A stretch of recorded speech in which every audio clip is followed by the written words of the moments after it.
Welcome everyone to the Fright Corner podcast. This is a special episode because it will not only be released as a podcast, but a video here on YouTube. I'm your host John, and here with me in person is Jeff. Hi. Alright, so this week, it's kind of spur of the moment. We played some horror games that you're going to see up on some YouTube channels. But then we decided to go ahead and record the podcast and film the video right now, so... Yeah, we're going to discuss the movie It, because, of course, the big popular clown sightings that have been happening around the country. So I think we definitely need to touch on that. And then, It, of course, I just recently listened to the book. I've read the book twice, and I've listened to it once. So I kind of compare it a little bit to the movie. And then I think we're going to have a discussion about The Walking Dead. Yeah. Because I have some issues that has come from this. Yeah. But that's beside the point. So I guess to pull up, this is how prepared we are. I have my phone here that I'm going to read the plot off of. Yeah. For It, from 1990. In 1960, 7 outcast kids known as the Loser Club fight an evil demon who possesses a child-killing clown. 30 years later, they reunite to stop the demon once and for all when it returns to their hometown. I don't know how IMDb lets people write this, because obviously it's not a demon. It's not possessing a clown. It is the clown. It is the creature, whatever you want to call it. Yeah. So it's called It. Right. But that's more story of it in the book, though. So overall, Jeff, do you remember watching this one? I remember watching it when I was a kid, probably 11 or 12. It was one of those deals where, like, we were on the baseball team together, and we all go to one guy's house, and we watched a scary movie, and it happened to be It. And this was a long time ago, but it always kind of stuck with me for, I mean, not really the movie itself, but just like the visual of the clown, and I think that's what most people have, is the visual of Pennywise.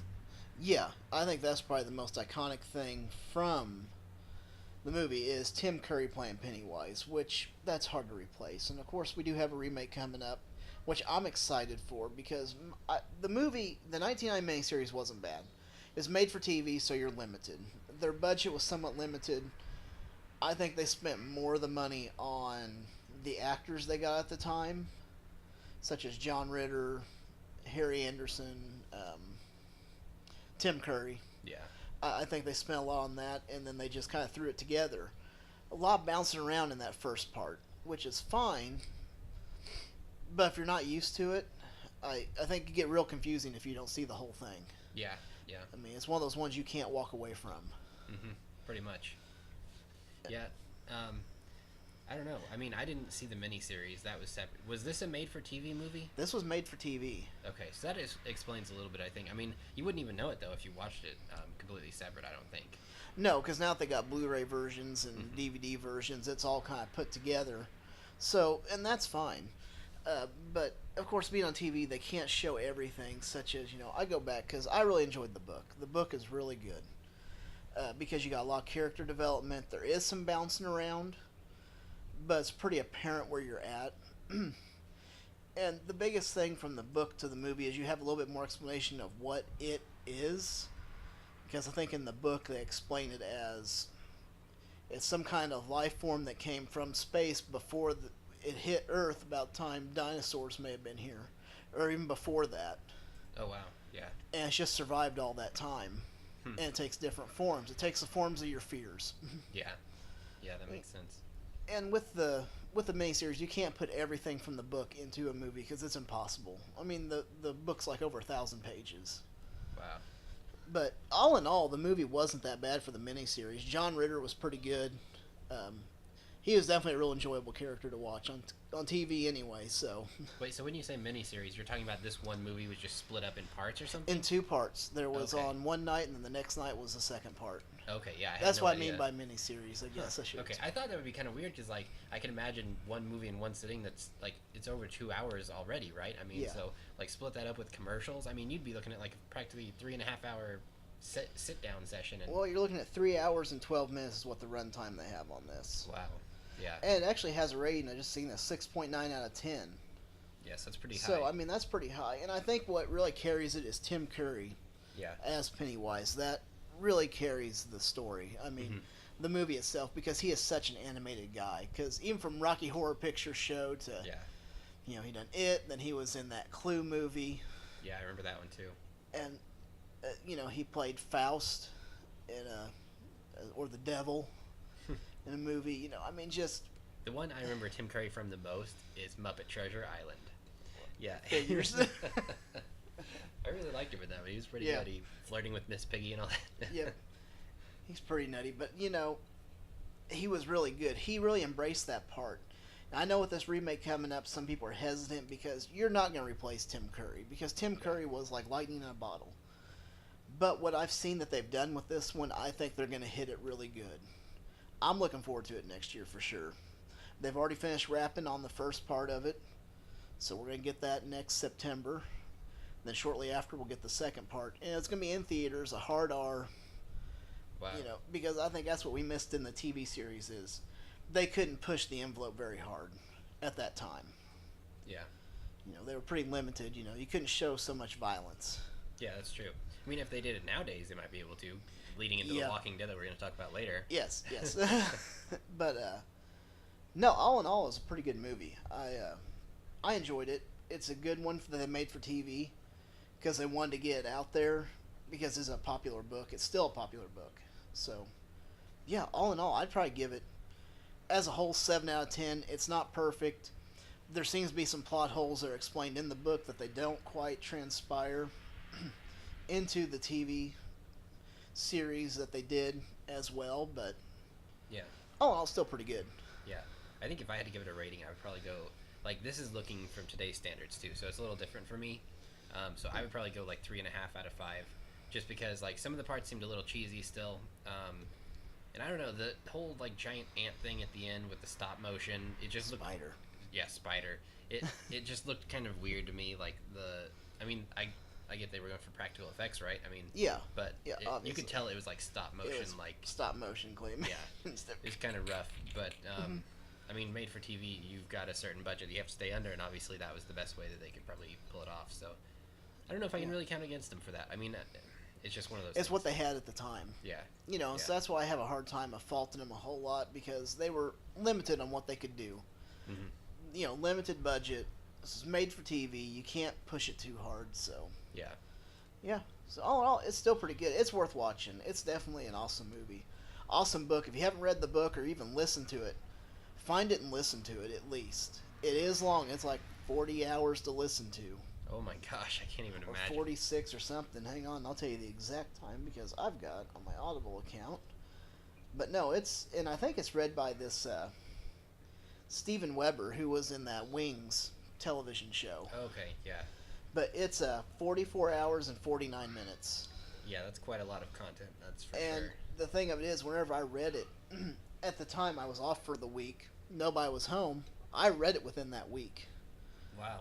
Just sitting there just reading. So you think like that, for a book that length, the payoff is enough to justify it? Or maybe it's one of those deals where it's about the journey, not the destination? It's going to be the journey, not the destination. Because, but I think in this one we're going to get some payoff in these remakes. Yeah. Because they've already shown that, there's a house in the book called on Nebolt Street that's abandoned, where he takes the form of a leper and messes with him.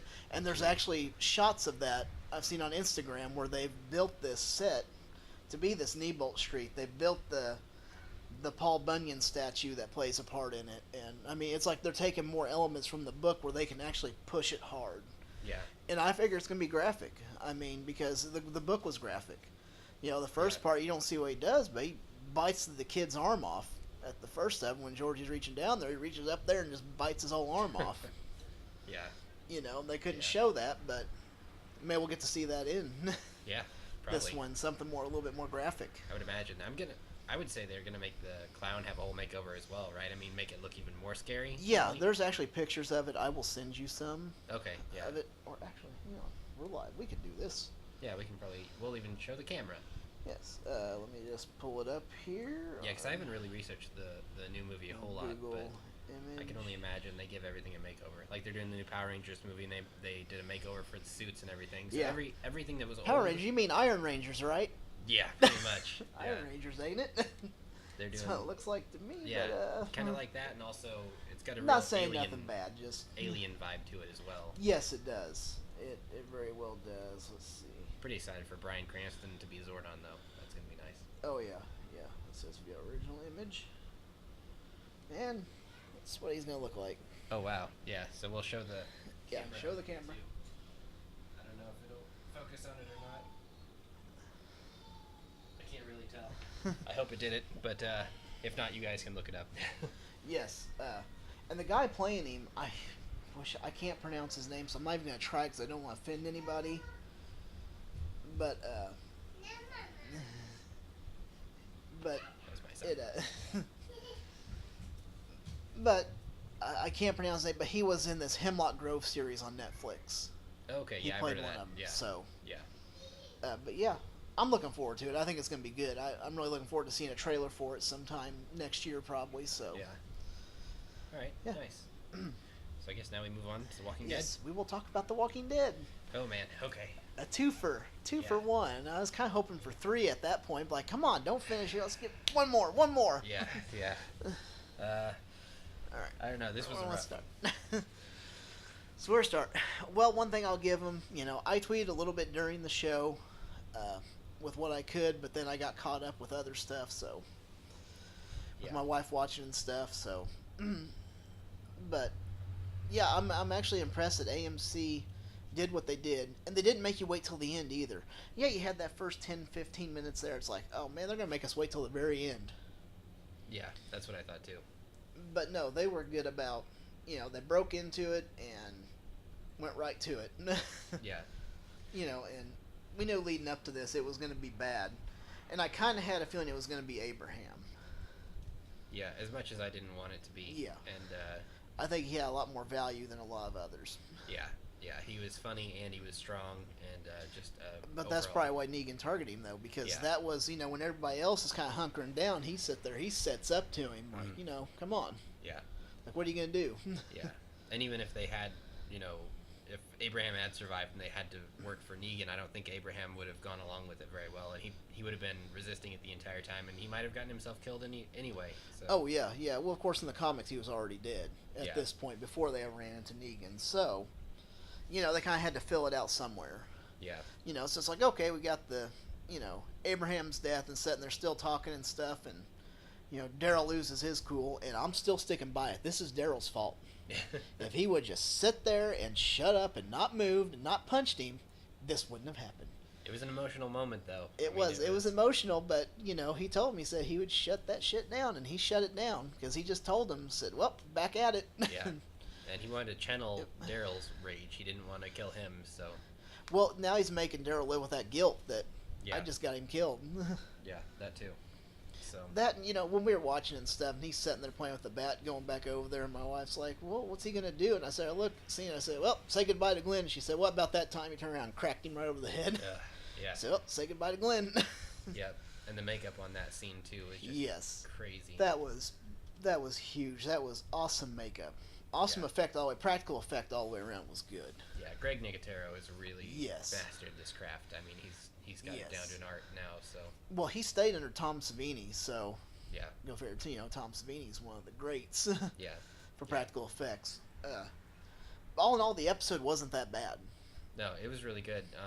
I was under the impression that it was going to be like an hour and a half or a 2-hour special. That's what I thought. But then I guess what they meant to say was Talking Dead is going to be an hour and a half special. So Yeah. yeah.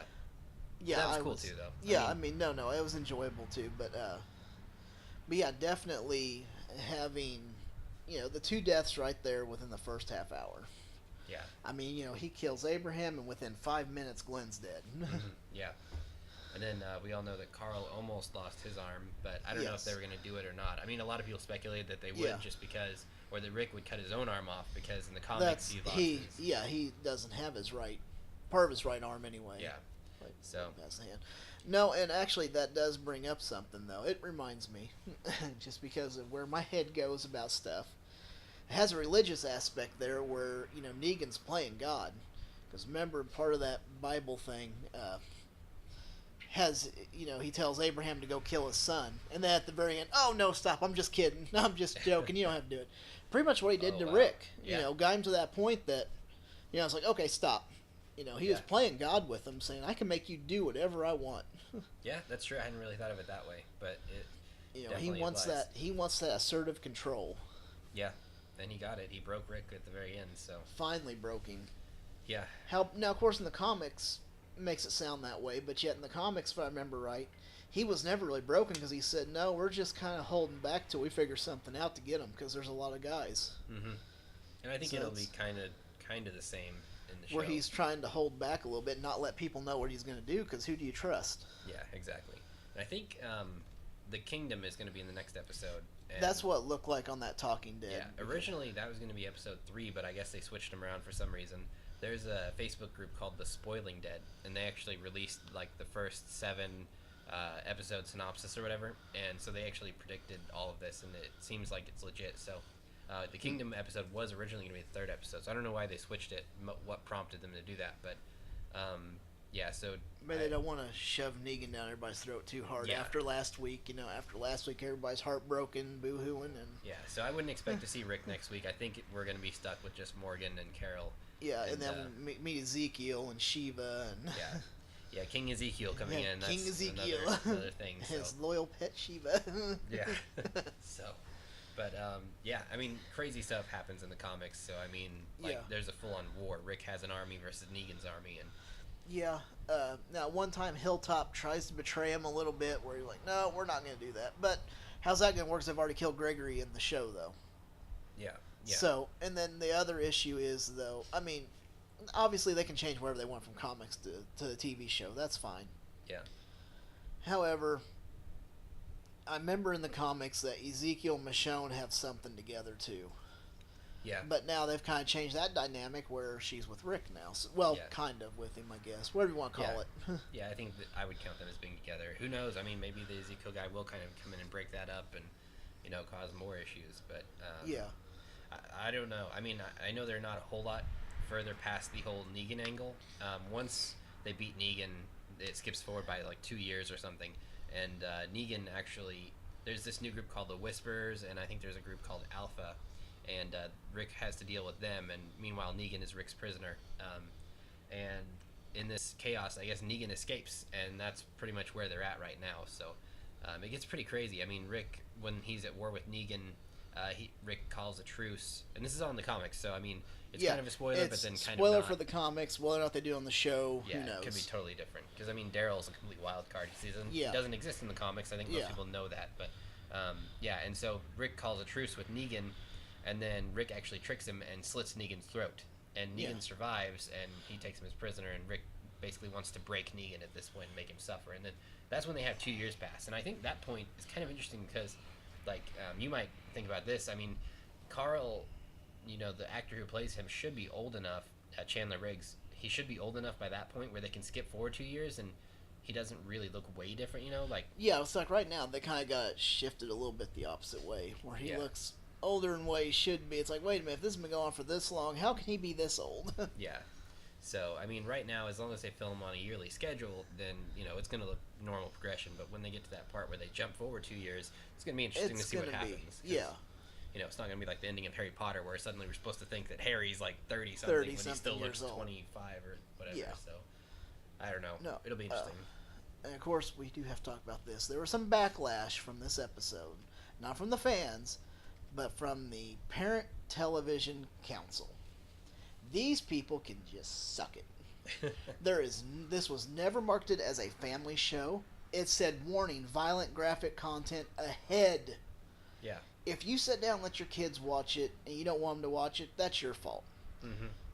As far as I'm concerned, after 8 o'clock, everything should be free game, except you might not throw full nudity on the screen, whatever.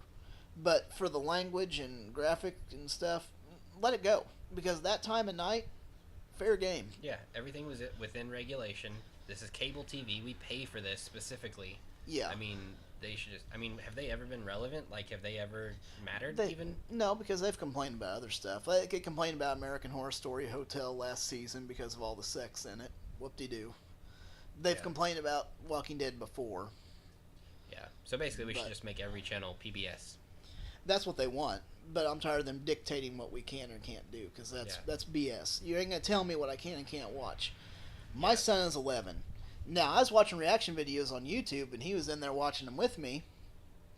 And, he's seen it, but it didn't bother him because he's like, hey, they did pretty good on the special effects. He knew it was special effects. If you don't want your kids to see that, don't let them see it. If you're going to let them see it, you need to explain to them what's real and what's not real. Yeah. That's very important. I've done that with my son. I've taught him, this stuff is not real. Mm-hmm. This is for fun. These are makeup effects. People are dressed up. They got gore, fake blood, and all this stuff. Yeah. He knew. Yeah. He's like, wow, so they did pretty good on that. Yeah. He knew what was going on. Yeah, I've done podcasts on this in the past where I talked about desensitization. And, I think there's a good and bad aspect to it. I mean, if you're desensitized to it, maybe your son's not going to have nightmares because of this, because you are teaching him that, the boogeyman's not real and, stuff like that. But on the other hand, people could argue, well, it's going to make them more violent in the future. Like, they'll be morbid and want to, dissect lizards or something. But I think desensitization is good to an extent, and I don't think it's a bad thing to let your kids know that, bad things happen and this isn't necessarily real. So, I don't know. It's hard to explain where I'm going, but I think people might understand, hopefully. Maybe. Well, I would think so because, like I said, I don't see where they have the right to step in and say, you need to remove this from the cable bundle. Well, we're already paying for it. I have DirecTV because my local cable carrier doesn't carry AMC, and I want AMC, so I have to get satellite. Yeah. So I'm having to pay extra to get that. So don't remove it and say, well, it needs to be a special channel, because that's not going to work for me. Yeah, especially when you get something like HBO and it's on cable. It's all through the same or Dish Network or whatever. We're giving plugs all over the place. yeah, that's right. That's right. Everybody gets a Mediacom. Yeah, so if you're paying for it and it's all delivered through the same system, I don't know. I think people should ease up on the censorship and just let people watch what they want to watch. And I posted this on Facebook, and somebody mentioned something about what about the clothing these girls wear on these singing shows? Well, first off, I don't watch the overrated karaoke singers. I don't watch them. I don't care about The Voice. I don't care about America's Got Talent. I don't whoever this was, Teen Talent, whatever they are. I could care less about them. That's their own problem. They're on prime time. If they got a problem with it, that's maybe where they should be worried about. Mm-hmm. But this wasn't prime time. Yeah. And this was not promoted as a family show. Right. So, get over it. Yeah. Late at night, I think most of the kids should be in bed if you're a responsible parent to some extent, or at least not have them in front of the TV when you have these kinds of shows on. I don't think nudity is a problem. I would be fine with nudity on AMC. Wieners out, boobs out. I don't care. Whatever. This is all the same thing. You just have ample warnings in the guides and be responsible. That's all it boils down to. You don't need to censor everything and dictate what people say. At what point does it stop?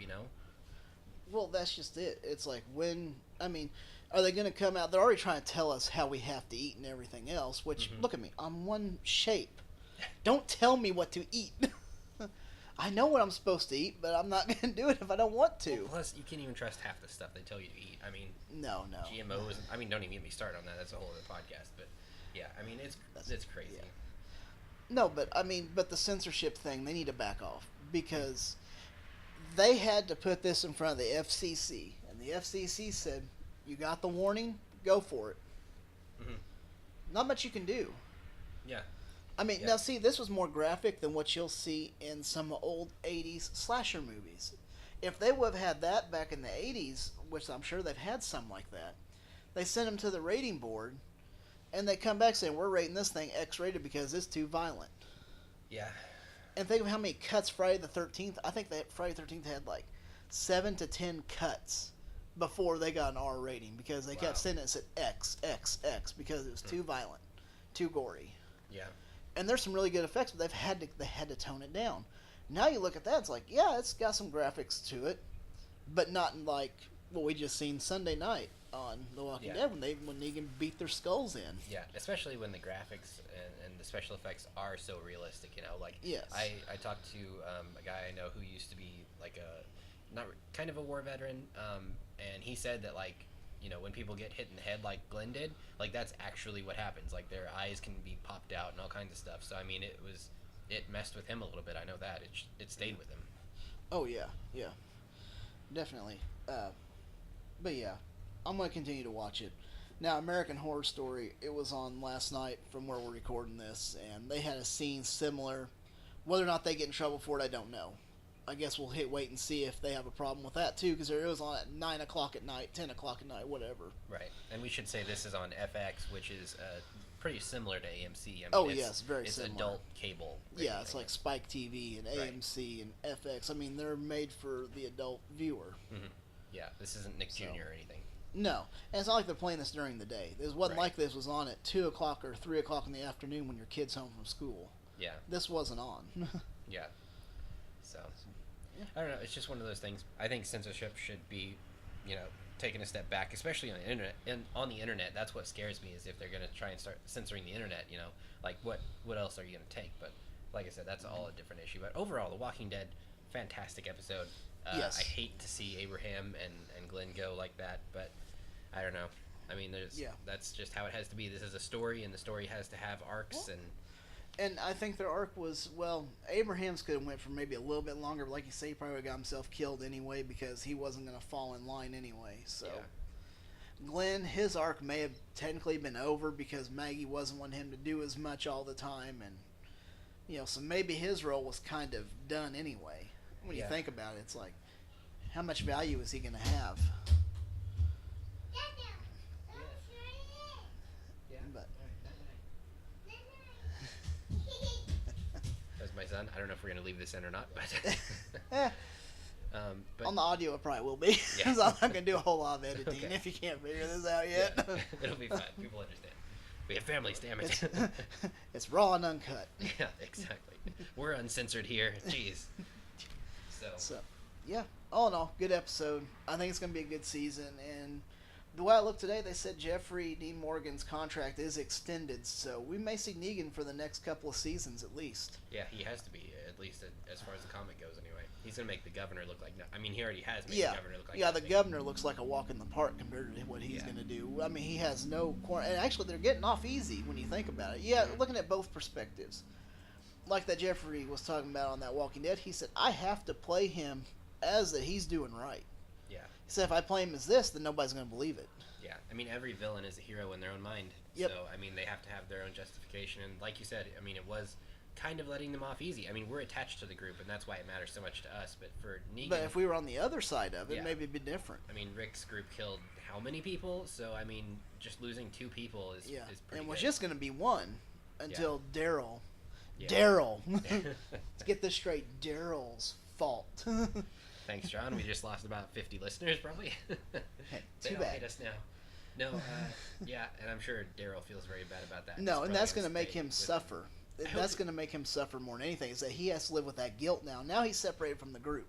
Yeah. So he's got to swim in his own idea that I just caused Glenn to get killed because I couldn't keep my cool. And I just hope that he doesn't get all upset and suicidal like he has been in past seasons where he's just like not caring about anything. And, like, I don't know. I guess we'll see what they do with him. I mean, maybe they're trying to figure out what to do with him. Maybe they're wondering if maybe it's time to part ways with Daryl eventually. Yeah, I'm kind of thinking it might be interesting if Daryl like pretends like he turns on to the Savior's side and he pretends like he's working with them to get like in on the inside or something. I mean, I don't know what they're gonna do, but it'll be interesting. Which that could be very possible. No, it's all good.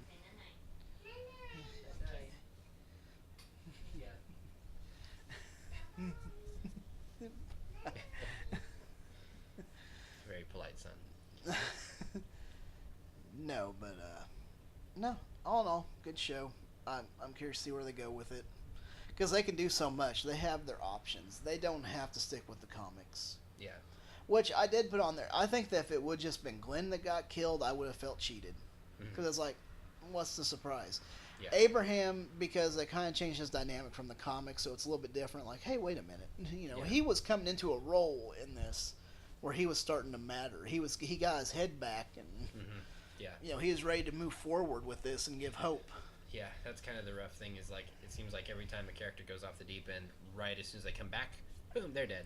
Yeah. So I mean, except for Rick, luckily, but he's got to survive, obviously. So Yeah, and everybody says, "Well, they killed Daryl. I'll quit watching." If they kill Rick, I'll quit watching. oh yeah, I would. I'm For sure. sorry, I That's can't it do for it me. because Rick's what you know. At first, he tried to be easy, like, "No, we're not going to be like all these other people," and then he finally said, "You know what? Screw it." Yeah. You know. And later on, that's one of the things. Like I think there's a conversation between Rick and Negan when Negan's in the jail cell after like Rick has beaten him and everything, where Negan is talking about how Rick is going to turn into Negan eventually. Like Negan's like, you're gonna have to make these decisions and you're gonna have to be tough, otherwise they're not gonna respect you. And Rick's like, well, f you, I'm gonna do it my way and do what I want, and I'm not taking advice from you. And plus he gets that pleasure of torturing Negan that I still beat you and I didn't have to kill you to do it. Yeah. In the comics, they use some very foul language, and you're right. Yes, Rick definitely talks him down, treats him like his dog. Basically. Yeah, like I beat you. Yeah. I single-handedly beat you. Yeah. Virtually, everybody else. And one thing I do want to throw in is about the whole hand getting cut off. One of the reasons, like back a long time ago when Rick was having that meeting with the governor out in that shack, is when in the comics Rick got his hand chopped off by the governor. And they said the reason they didn't do that in the TV show is because, like, say for example, in the comics, if Rick was giving a speech on top of a car, you could just draw him on top of the car. But in the TV show, if you want to have Rick on top of a car, you've got to show him like climbing with his stubby hand on top of the car, and it's just not practical. Plus, you got to have him wrapped in green screen the entire time or whatever, and so it's just a lot more expensive and not really worth it. So, not to say it couldn't happen in the future. I mean, Herschel lost his leg or whatever, but I mean, it's a leg you can keep off camera pretty easily, but an arm, not so much. So it's because that's pretty a main focal point. If you're not looking at their head, you're. Yeah. Plus, I want Rick to have both his hands. I mean, nothing against people who don't have their hands, I guess, but. Oh no! It's just I think for the dynamic for the show, he needs to keep them. Show that dominance. Yeah, he needs. But if he does lose it, he can still show dominance, though. Yeah, but hopefully it won't come to that. We'll see what happens. I mean, it's all speculation, really. Robert Kirkman is still making the show up as he goes, kind of. Yeah, so. like, well, let's change this. Let's change that. And Scott Gimple, got to give him credit too. Yes, he's a big part of this. So. Yeah. I still think the perfect ending for the series will be he wakes up out of a coma and it's all a dream and his wife's there and Herschel's the doctor and Daryl's an orderly and Glenn's a flower delivery guy and his son's reading a zombie comic in the corner and I don't know how I feel about how Michonne's a nurse. Yeah. And then all of a sudden sirens go off like, oh, that's funny. And then it pans out and there's a huge horde of zombies coming for Atlanta. Oh, yeah. And then end of series. We're done. But then is his partner still hooking up with Lori? What is it? Now I can't even believe I'm spacing on his name. Shane? Yeah, Shane. Yeah, I can't believe I spaced on it. But Shane. Is Shane still hooking up with Lori then? Maybe. Maybe Shane's married to Andrea by this point. He can have her. I hate. Well, Andrea's supposed to still be alive according to the comics, see, because her and Rick have a little thing going on in the comics compared to... I'm so glad that didn't happen in real life. Nothing against the actress, but I hated Andrea, and I'm glad Rick is not with her in the TV show. Yeah. But, yeah. All right, I think this will be it. So, until next time, watch something that scares you, and we'll see you right here next time in the Fright Corner. All right.